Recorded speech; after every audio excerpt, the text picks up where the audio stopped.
Welcome to simple சமையல். இன்றைக்கி சிம்பிளாக சுவையாக சுரக்காய் கூப்பிட்டு எப்படி பண்ணலான்னு பார்க்கலாம் வாங்க. சுரக்காய் பிடிக்காதவங்க கூட இப்படி பண்ணால் சுரக்காய் சாப்பிடுவாங்க. ஒரு பவுலில் அரை கப் பாசி பருப்பு எடுத்துக்கோங்க. நல்லா கழுவிட்டு அதில் தண்ணி ஊற்றி ஊற விடுங்க. தண்ணி பருப்பு சோக்காகிற அளவுக்கு விடுங்க. 20 நிமிஷம் ஊற விடுங்க. ஹீட்டட் பேனில் 3 ஸ்பூன் ஆயில் ஊற்றிக்கோங்க. எண்ணெய் நல்லா சூடான அப்புறம் கொஞ்சம் கடுகு, உளுந்து, அப்புறம் ஜீரா ஆட் பண்ணிக்கோங்க. அது நல்லா பொரிஞ்ச அப்புறம் 7 பச்சை மிளகாய் ஆட் பண்ணிக்கோங்க. அப்புறம் 10 பூண்டு ஆட் பண்ணிக்கோங்க. கொஞ்சம் கருவேப்பிலை ஆட் பண்ணிக்கோங்க. இதை நல்லா ஸ்டிர் பண்ணி விடுங்க.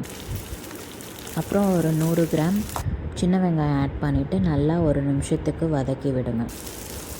அப்புறம் கட் பண்ணி வச்சுருக்கிற சொரக்காய் ஆட் பண்ணிவிட்டு நல்லா மிக்ஸ் பண்ணி விடுங்க. ஒரு நிமிஷத்துக்கு நல்லா மிக்ஸ் பண்ணி விடுங்க. அப்புறம் கொஞ்சம் மஞ்சள்தூள், அரை ஸ்பூன் உப்பு ஆட் பண்ணிக்கோங்க. ஆட் பண்ணிவிட்டு நல்லா சாட்டே பண்ணி விடுங்க. மஞ்சள்தூள் நல்லா அதில் மிக்ஸ் ஆகணும். ஒரு 2 நிமிஷத்துக்கு நல்லா வதக்கி விடுங்க. அதுக்கப்புறம் நம்ம ஊற வச்சுருக்க பருப்பை ஆட் பண்ணிவிடுங்க.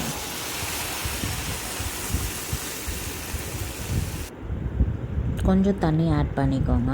அதுக்கப்புறம் நல்லா ஸ்டிர் பண்ணி விடுங்க. இந்த தண்ணி போதாது, ஏன்னா கொஞ்சம் கம்மியாக இருக்குது. இன்னும் கொஞ்சம் தண்ணி ஆட் பண்ணிக்கோங்க. அந்த நல்லா தண்ணி அது ஃபுல்லாக சோக்கார மாதிரி தண்ணி ஊற்றிட்டு நல்லா கிளறி விட்டுட்டு லிட்டு வச்சு க்ளோஸ் பண்ணிவிடுங்க. இது ஃபாஸ்ட்டாக குக் பண்ண ஹெல்ப் பண்ணும். அதுக்கப்புறம் டேஸ்ட்டும் நல்லா கொடுக்கும். அதுக்கப்புறம் 2 நிமிஷத்துக்கு அப்புறம் மூடி ஓப்பன் பண்ணிவிட்டு நல்லா ஸ்டிர் பண்ணி விடுங்க. திருப்பி லிட்டு க்ளோஸ் பண்ணிவிட்டு 5 நிமிஷம் அதை குக் பண்ணுங்கள். அதுக்கப்புறம் நல்லா லிட்டு திறந்து விட்டுட்டு நல்லா கிளறி விட்டுட்டு 50 ml தேங்காய் பால் ஊற்றிக்கோங்க. அந்த தேங்காய் பால் வச்சுருக்க கப்பை கொஞ்சம் கழுவிட்டு திருப்பி அரை கப் தண்ணியை ஊற்றிட்டு நல்லா கிளறி விடுங்க. திருப்பி அப்புறம் லிட்டு போட்டு க்ளோஸ் பண்ணுங்கள்.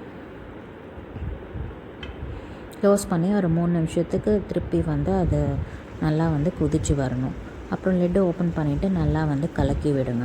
இது நான் ப்ரெஷர் குக்கரில் பண்ண மாட்டேன். ஏன்னா பண்ணோன்னா ரொம்ப சுரக்காய் குக் ரெடியூஸ் பண்ணும். அதுக்கப்புறம் தண்ணி சத்து அதிகமாக இருக்கனால வெயிட் லாஸ்க்கு ஹெல்ப் பண்ணும், டைஜஷனுக்கு ஹெல்ப் பண்ணும், ஸ்கின்னை நல்லா பண்ணும். அப்புறம் இன்சோமேனியா க்யூர் பண்ணும், நல்லா தூக்கம் வரும். இது நல்ல ஸ்டேஜ்க்கு குக் ஆன அப்புறம் ஒரு பவுலுக்கு ட்ரான்ஸ்ஃபர் பண்ணிக்கோங்க.